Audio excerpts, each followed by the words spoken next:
하나님의 여러분들 축복합니다. 부활하신 예수님 부활하시자마자 곧바로 하늘로 승천한 것이 아니었습니다. 이 땅에 부활하신 다음에 40일 동안 머무르시다 예수님께서 하늘로 올라가시게 된 거죠. 그렇다면 40일 동안 예수님이 무엇을 하셨을까? 라고 생각이 들고 궁금증이 생기겠죠. 근데 성경은 더 이상의 얘기는 없지만 예수님께서 사람들을 이렇게 보시기 위하여 예수님께서 사람들에게 나타나셨습니다. 그 성경 말씀을 쭉 읽어보니까 6번 나타나셨습니다.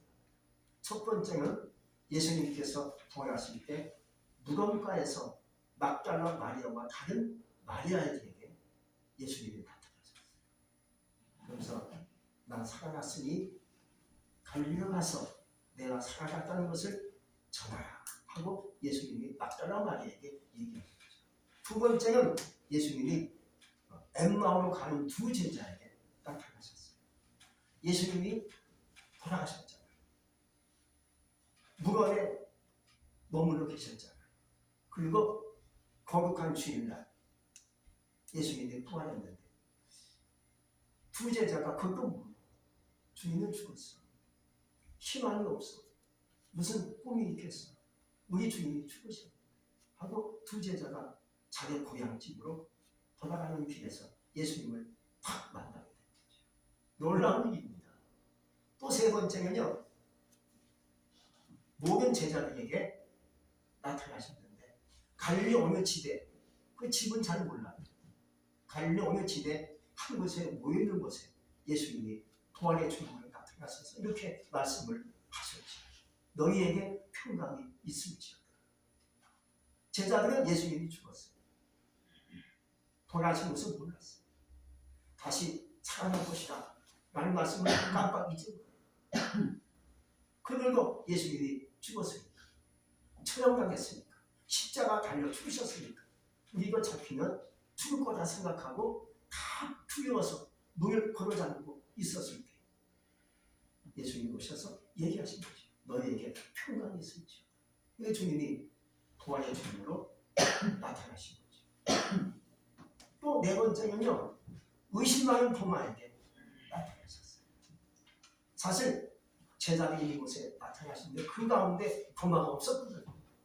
그저 예수님이 가신 다음에 제자들이 도마에게 얘기합니다.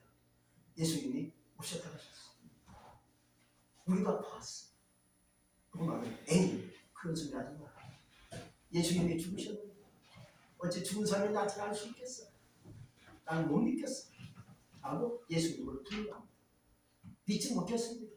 이게 의심 많은 도마였습니다. 그러자 예수님이 다시 나타나셨어요. 도마에게. 무슨 이렇게 얘기하십니까? 도마에. 못 잡은 난 손을 만져봐. 참 잡은 난 옆구리를 만져봐. 그리고 믿는 자가 되라. 하고 얘기하십니다. 도마가 직접 보니까 예수님이 못 잡은 난 손 만져보니까 진짜 못 잡은 게 있어. 옆구리 만져보니까 옆구리에 참 잡은 난 그 흔적이 그대로 있어요. 그때 꿇어엎드려 이렇게 고백합니다. 나의 주님, 나의 하나님이라고 고백을 했습니다. 또 그 다음에 베드로의 고기잡이 배에 오르셔가지고 이렇게 얘기하십니다. 베드로. 그물을 오른편에 건져 고기를 낚고. 사실 베드로는 실망과 고통 가운데 다 틀렸다. 내가 억울했으니까 나는 고기잡이 하러 가겠다 하고 파글파글 자기의 배를 타고 고기잡이 나갔던 거죠. 근데 밤새 고기를 낚아지는 한 마리 잡지 못했어요. 이게 인간의 힘으로 안 된다는 거죠. 그가 얼마나 어부였는지 우리는 잘 아시지 않습니까? 근데 한 마리 잡지 못했어요. 이게 말이 됩니까? 어부였는데 주님이 오셔서 얘기하십니다. 그물면서 고기를 잡혔을 때 고기가 끌어올려집니다. 세어보니까 153마리가 잡혔다고 얘기합니다. 그러자 누가 옆에서 주인이시라 하니까 베드로가 바다에 툭 떨어집니다. 너무 부끄러우니까. 왜 부끄러운지 아십니까? 예수님이 잡혀갔을 때 3번 부릅니다. 그러자 주님이 이어서 얘기하십니다. 베드로야, 네가 나를 사랑하느냐? 한 번쯤 주님이 질문하십니다. 그때 베드로가 내가 주님을 사랑하는 것 주님이 아십니다. 그래, 내 양을. 또 예수님이 또 질문하십니다. 베드로야, 네가 나를 사랑하느냐? 예, 내가 주님을 사랑하는 것 주님이 아십니다. 그래, 내 양을 지켜. 또 3번째 주님이 또 질문하십니다. 베드로야, 네가 나를 사랑하느냐? 그때 근심하면서 주가 하십니다. 그래, 내 양을. 이 3번 예수님이 질문하시는 사건이 주님이 부활하신 분으로 오셔서 말씀하신 내용이 요한복음 21장에 나오고 있습니다. 오늘 말씀에서는요, 예수님의 모든 제자들의 본인 앞에서 부활의 눈으로 나타나셔가지고 하늘로 승천하신 모습을 우리에게 말씀해 주고 있습니다. 이렇게 6번 나타나셨습니다. 이제 여러분, 우리는 부활의 예수님을 만날 수 있기를 축복합니다. 만나봐야 되지 않겠습니까? 우리가 예수님과 지금까지 여기까지 왔는데 한 번쯤은 우리가 주님 앞에 가기 전까지는 한 번쯤은 주님을 만나야 되지 않겠습니까? 부활의 주님 만나고 싶어요. 여러분들이 부활의 그 예수님을 한번 만날 수 있기를 주의 이름으로 축복합니다. 여러분, 부활의 주님을 만나면 첫 번째 내 인생이 바뀝니다. 이게 놀라운 사건이죠. 바로 같은 경우를 성경은 말씀해 주고 있습니다. 우리가 알고 있는 사도 바울, 아주 선교사로 유명한 인물로 성경은 소개하고 있습니다. 이 사도 바울은 원래 이름이 사울이었습니다. 아주 배운 것이 많고 그의 위치가 대단하고 그의 가문도 대단합니다. 그런데 한 가지 악독한 사람이었습니다. 어떤 게 악독한 사람이었습니까? 예수 믿는 사람들을 잡아오는데 아주 적극적인 사람이었습니다. 잡아오면 죽이는 겁니다. 이를 한 사람이 사울이었습니다. 스가랴 집사가 돌에 맞아 숨겨했죠. 그때로 이 사울이 옆에서 이렇게 지켜보고 있는 겁니다. 잘 죽네. 너는 죽어야 돼. 이런 식으로 아주 무서운 사람이 이게 사울이었습니다. 또 정보를 입수해 보니까요, 다메섹에 그리스도인들이 많이 살고 있다는 얘기를 들었어요. 정보가 천천히하죠. 아, 그래? 그래서 대제사장에게 그들을 끌고 올 공문을 받아가지고 다메섹으로 갑니다. 오늘날 다메섹은 시리아의 다마스커스라는 얘기합니다. 거길 가는 거예요. 자기의 사람을 끌고 쭉 가는 거예요. 가다가 거기서 예수님을 만나죠. 부활의 주님을 만나게 되는 것입니다. 다메섹 거리거리 다 가다갔을 때 하늘에 빛이 내려옵니다. 낮인데 빛이 얼마나 강렬하면 그 빛이 보이겠습니까? 태양빛보다 강렬한 빛이 하나님의 성령의 빛이 아닙니까? 그 빛이 쫙 내려지니까 사울이 그냥 꼬꾸라집니다. 그러자 주인의 음성이 들립니다. 사울아, 네가 왜 나를 핍박하느냐? 사울에게 음성이 톡톡히 귓가에 들리는 겁니다. 그래서 사울이 그때 이렇게 얘기합니다. 주여, 누구십니까? 네가 핍박하는 예수다. 거기서 만나 인생이 아주 뒤집어지는 거지. 인생이 바뀌는 거죠. 3일 동안 눈을 뜨지 못해요. 장년이 된 겁니다. 그래서 다메섹에 들어가서 어미 집에 유학을 합니다. 식음을 전폐합니다. 왜? 금식하는 겁니다. 내가 잘못을 합니다. 예수님이 진짜 예수님이시구나. 하나님의 아들이구나. 이걸 거기서 깨닫게 되는 거지. 난 죄인 중에 괴수구나 하고 깨닫는 겁니다. 이렇게 인생은 바뀌는 거예요. 예수를 핍박하고 예수 믿는 사람을 잡아 죽인 일에 앞장서는 사람이 이제 인생이 바뀌어서 하나님을 증거하고 예수님을 증거하는 자로 바뀌었다는 것. 이게 뭔지 아십니까? 부활의 주님을 만났기 때문이었습니다.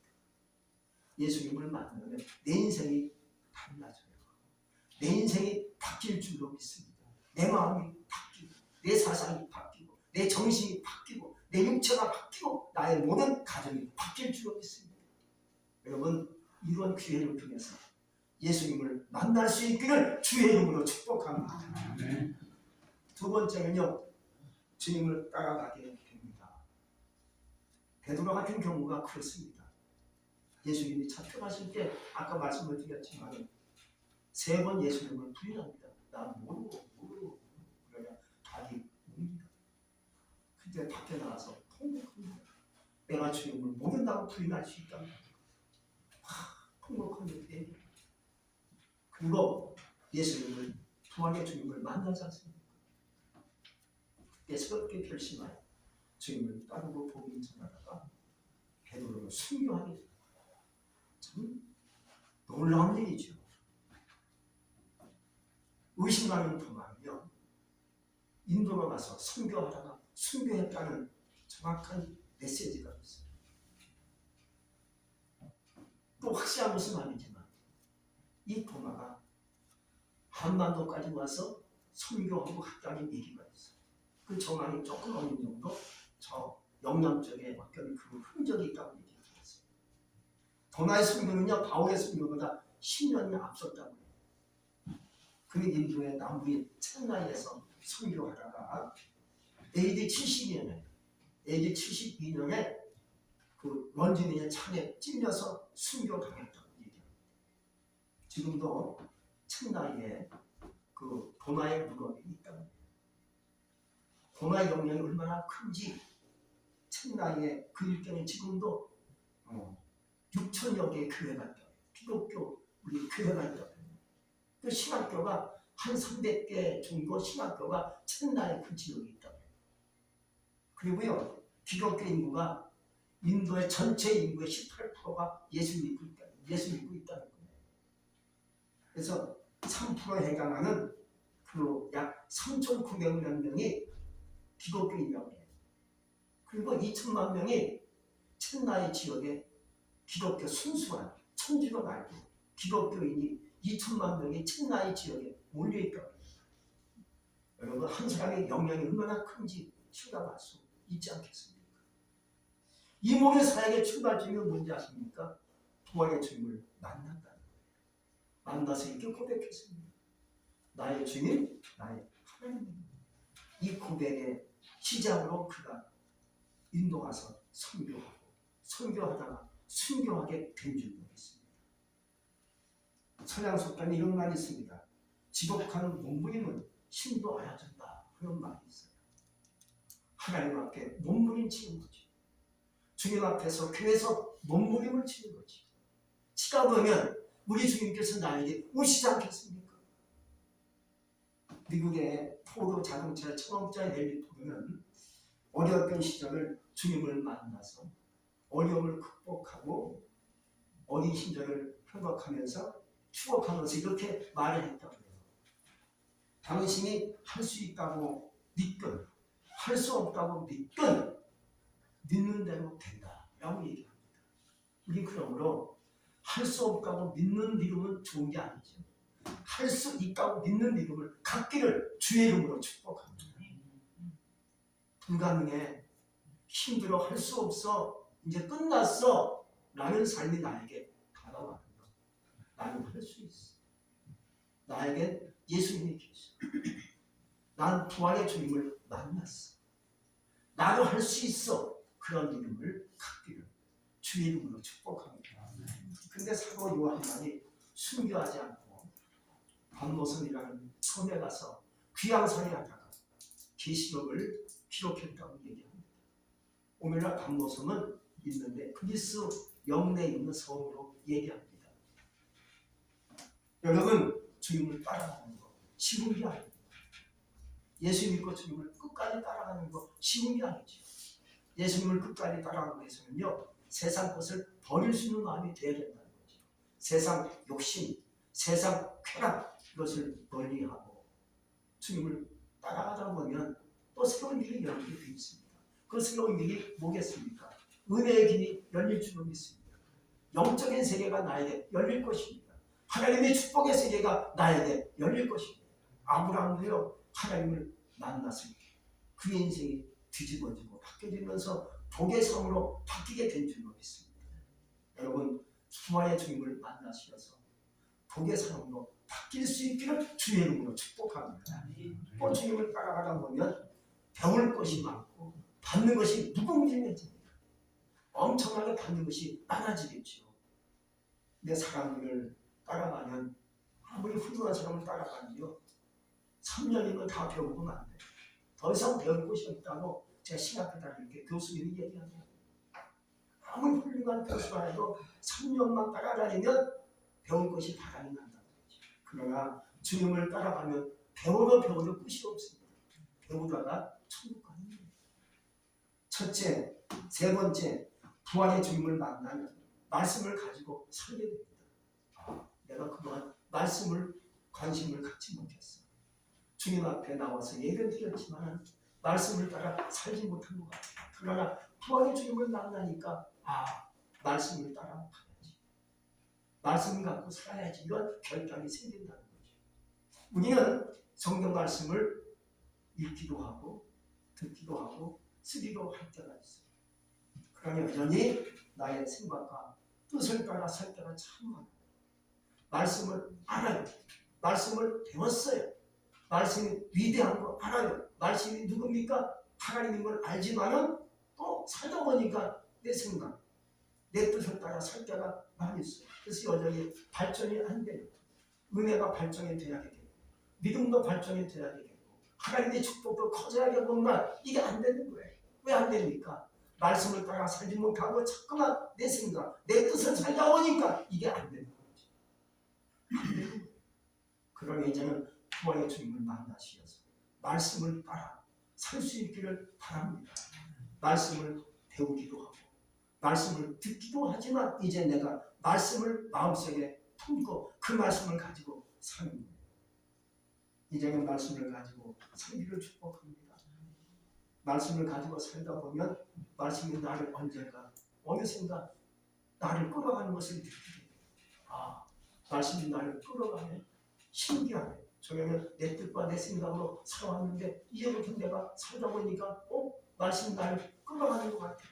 말씀이 나를 인도하시면 그러다 말씀을 따라 살다 보고 말씀이 나를 끌어가다 보면 광야가 청산돼요. 요단강이 갈라져요. 축복 땅에 내가 들어가게 될 것입니다. 여러분, 축복의 시발점은 뭔지 아십니까? 부활의 주님을 만나게 되면서부터 내 인생이 새롭게 시작된다는 거 믿으시기 바랍니다. 우리는 지난주에 부활주일로 하나님께 영광을 돌렸어요. 그러나 이제는 부활의 주님을 만날 수 있는 여러분이 되시기를 기원합니다. 저는 2023년도 여기 시작을 했습니다. 하나님 형통을 오게 주세요.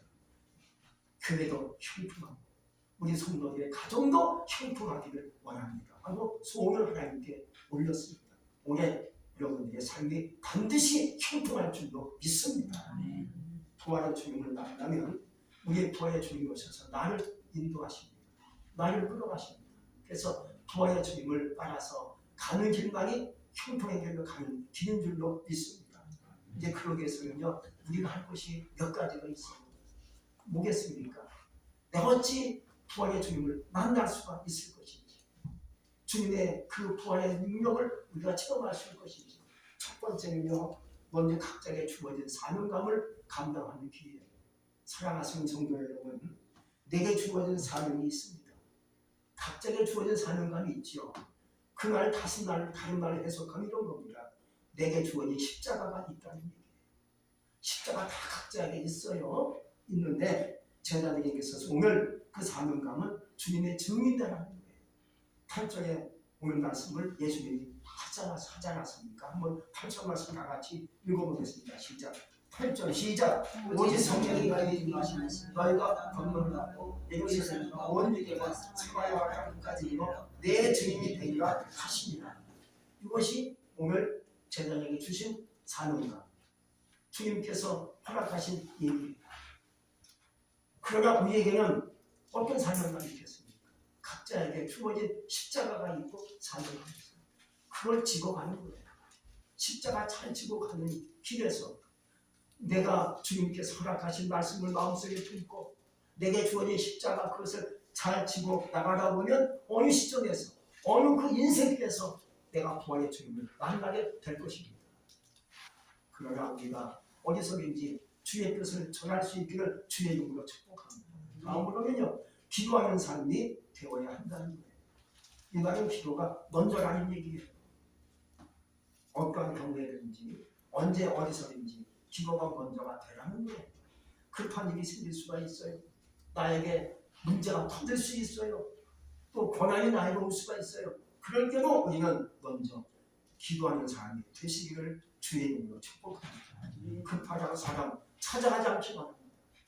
왜 급하면 사람 찾아가죠. 급하면 친구 찾아가죠. 급하면 부모님을 찾아가죠. 급하면 자식을 찾아가죠.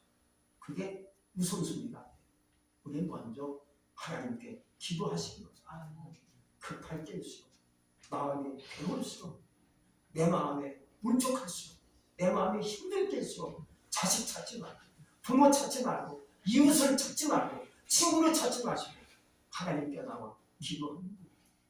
영국의 보아의 아버지 조지 뮬러가 일생에 있어서 5만 번 응답을 받았다고 해요. 놀라운 얘기죠. 근데 그 기도 응답을 받은 것도 기도가 먼저였기 때문이라는 거예요. 200명의 고아들을 이제 이끌고 가는데 가장 그 아이들에게 있어서 근본적인 것이 뭔지 아십니까? 먹이는 데 있어요. 옷이 중요한 게 아니잖아요. 먹이는 데 있는데 먹이다 보면 늘 양식이 부족하다는 거예요. 오늘 먹였으면 또 내일 먹일 걱정을 해야 돼요. 근데 오늘 먹였는데 내일 먹일 양식이 턱없이 부족해요. 그때는 저희 물려가 기도의 방을 찾아. 항상 그에게는 기도의 방이 있다. 그래서 찾아 들어가서 기도의 방에서 하나님께 기도하고 주님을 만나는 거예요. 음성을 듣는 거예요. 응답을 받는 거예요. 그럼 하나님이 또 그 다음에 양식을 채워주세요. 그렇게 늘 기도하는 사람이 조지 늘렸어요. 항상 기도에 먼저인 사람, 기도가 먼저인 사람, 우리도 기도가 먼저가 되시기 바랍니다. 입에서 한숨 터져 나오기 전에, 원망이 나오기 전에, 불만이 나오기 전에, 누구를 비난하기 전에, 누가 나를 욕했어요. 그럼 그 사람을 욕하지 마시고요. 기도하시기 바랍니다. 그 사람을 위하여 기도하시기 바랍니다. 이것이 기도가 먼저인 사람입니다. 우리는 그게 잘 안 되잖아요. 나는 모르게 바같이 믿는 욕부터 나오잖아요. 누구를 욕하게 되잖아요. 그래하지 마시고요. 먼저 기도가 나오십니다. 아무개 씨가 이렇게 나에게 힘들게 하는데 내가 기도합니다. 그에게 은혜를 주세요. 내가 그 사람을 축복합니다. 할렐루야. 항상 기도가 먼저가 되시기를 주의 이름으로 축복합니다. 저도 기도밖에 없어요. 저도 늘 부족한 것은 늘 느껴요. 그래서 항상 하나님께 기도하죠. 저는 기도밖에 없어요. 하고 그냥 기도하는 거예요. 저는. 벌써 4월 세 번째 주일입니다. 기도가 먼저인 사람이 되시기를 축복합니다. 주님이 다시 오실 때까지 우리의 삶이 기도가 늘 되시기 바랍니다. 오늘 주님은 승천하시기 전에 제자들에게 이렇게 말씀하셨습니다.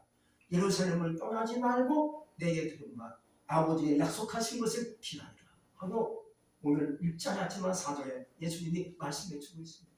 그러자 그들은요 예수님 말씀을 듣고 한 곳에 모인 그 무리가 120명이었습니다. 그들이 모여서 뭐 하겠습니까? 14절에 보니까 전혀 기도에 힘썼더라 하고 얘기합니다. 한번 따라합시다. 전혀 기도에 힘썼더라. 전혀 기도에 힘썼더라. 그들이 모여서 무엇합니까?